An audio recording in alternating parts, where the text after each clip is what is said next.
Hey, sorry about that. I'm back. I think I'm feeling better now. I'm not as sick as I was, so my voice probably sounds normal. But I'm here to talk about Money in the Bank.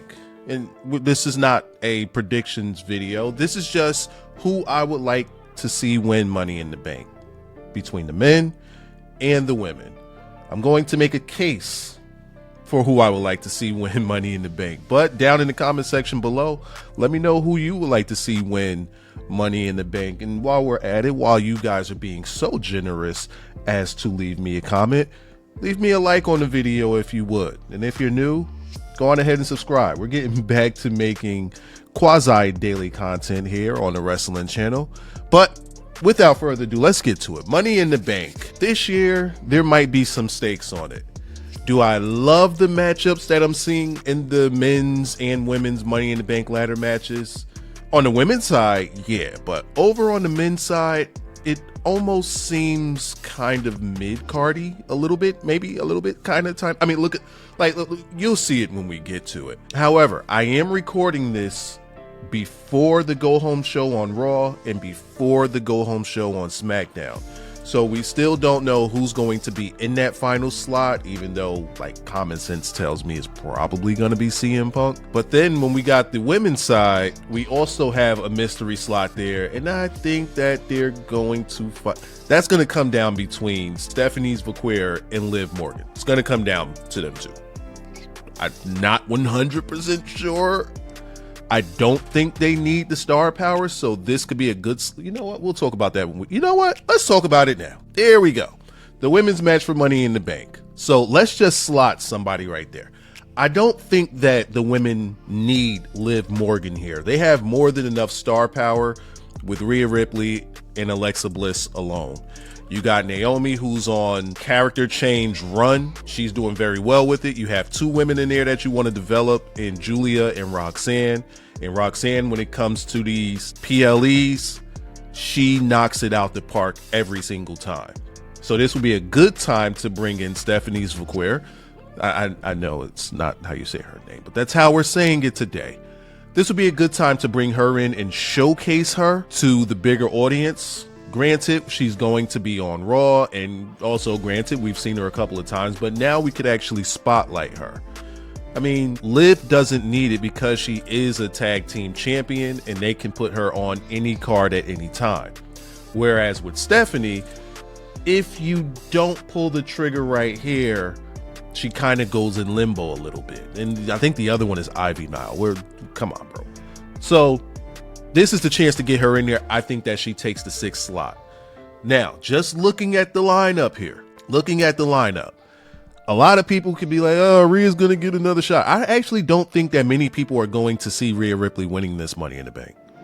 I don't, like, usually, you know, some stuff is trendy or whatever the case may be. I think a consensus do not believe that Rhea's going to win. And it's not like a hate on Rhea thing or anything. I just don't think that this is the position for her. Alexa Bliss is a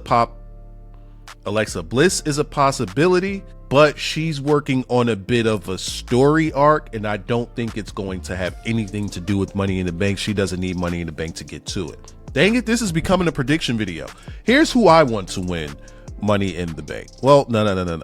I said I was going to make a case. So let me make a case for why certain people shouldn't be. Roxanne Perez, still developing her. Someone like her is probably going to be going after that Intercontinental title with her and Lyra Valkyria. They're sure to have some great matches. They don't need to be slapping a main title on someone like Roxanne Perez yet. She doesn't need that much establishing. She's going to get herself over with having great matches.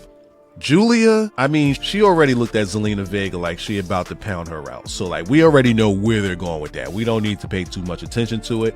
I think they showed their hand a little too early on that one, but here we are. My case is for Naomi. My case is for Naomi to not only hold that Money in the Bank briefcase, but to also take it off of Tiffany Stratton. Ooh, SummerSlam is on the way. So I wanted to say by SummerSlam, but it's not like SummerSlam is like 4 months away. I don't know when the earliest convenience would be for her. If they don't have anything lined up for Tiffany, which right now it doesn't seem like they have anything brewing for Tiffany, like no storylines or anything like that, even though she is carrying the belt pretty well, I could see Naomi taking that thing off at her earliest convenience. Because right now, the people that she's up against within her storyline are continuously getting the one up on her, whether it be Jada or it could be Bianca, who just keeps pushing Naomi aside. Naomi needs something that can validate her, because it seems as though at this moment, that's all she's searching for is validation. And if she can't get validation from someone that she called a friend, and if she can't get validation from someone that she helped bring up into the limelight in Jade Cargill, then maybe she can get the validation through the title. Maybe Naomi's power trip becomes wanting that title because it's going to be the only thing that can't hurt her. Because even though Naomi's the one that did the hurting, she crashed out. In her mind, she did nothing wrong. In her mind, she just wanted to be a friend to Bianca, and that loyalty bit her in the ass. But a title can't do that. A title can validate you. A title can validate your character.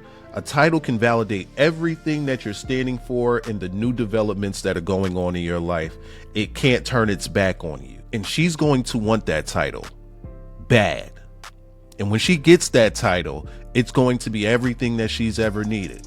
And now the chase is on. The chase is different because she could be somebody that's going to go through any and everything to keep that validation, while Bianca and Jade Cargill are going to want to continue to tear her down, which in turn can quite possibly prove Naomi right for doing what it is that she did. So that brings us to mid-card hell. Yeah, we got to talk about mid-card hell. Here we are.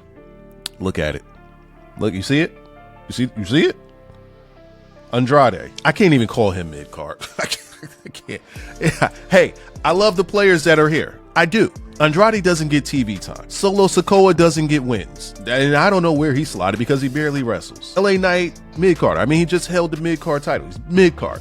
Penta, mid-card.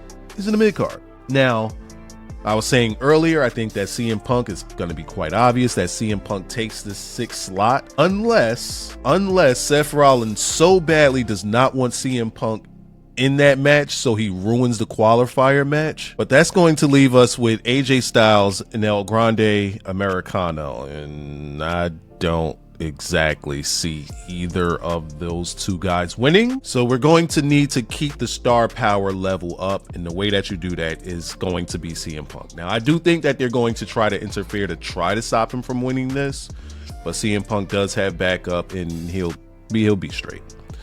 So let's make cases. Let's start knocking out. You know what?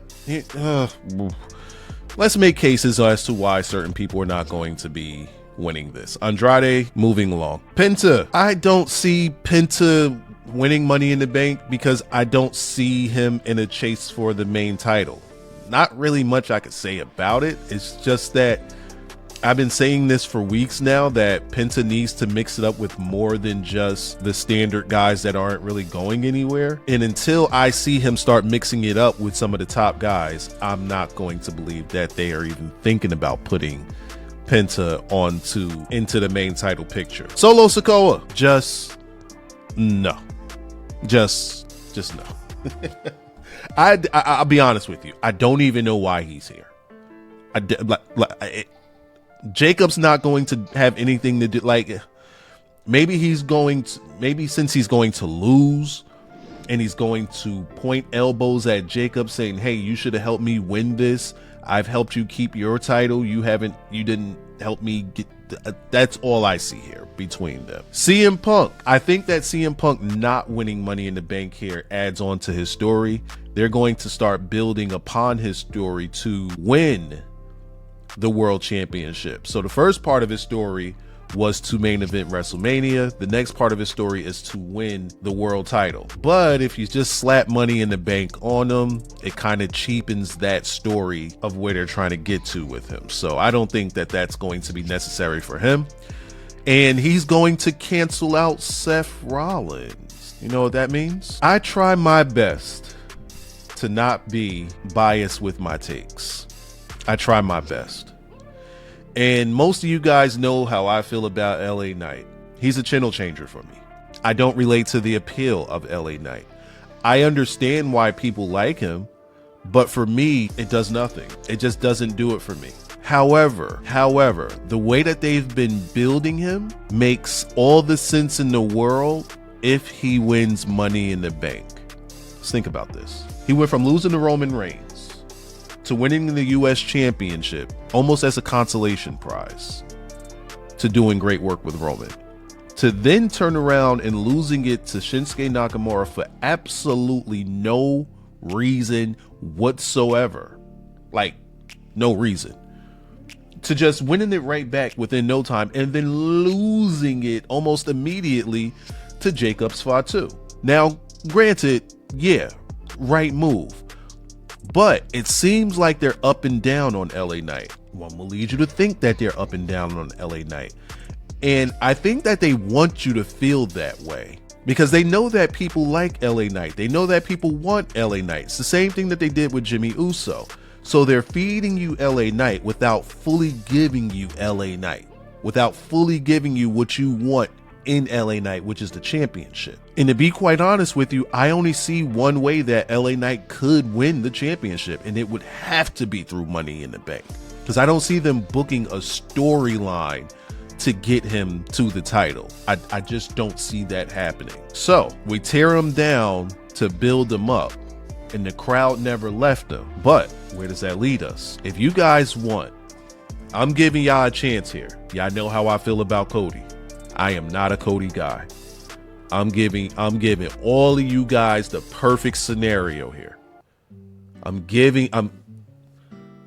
gotta see what y'all say in the comments on this one, because I know y'all can't believe I'm saying this. LA Knight should be the one to beat John Cena for the title, not Cody Rhodes. When all hope is lost, when it feels as though John Cena has ruined wrestling, the person that people love the most can be the one to take him down. I'm not against it. I'm still not going to like his matches, but I'm not against the move to have LA Knight be the one to. I would much rather it be LA Knight beating John Cena than Cody Rhodes. Cody Rhodes has already finished the story. He's already had his year-long run. A lot of people don't feel as though it was great. I'm people. I'm people. But I really do believe that this can be LA Knight's time to shine. And it completely changes how the WWE Championship is booked.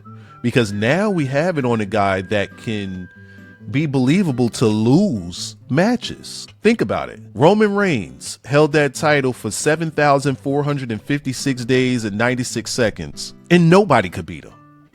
They did the exact same thing with Cody Rhodes. Nobody could beat him. Cody Rhodes don't even lose house matches. Go to his cage side seats. Look at his record. Bro, the dude don't lose nothing.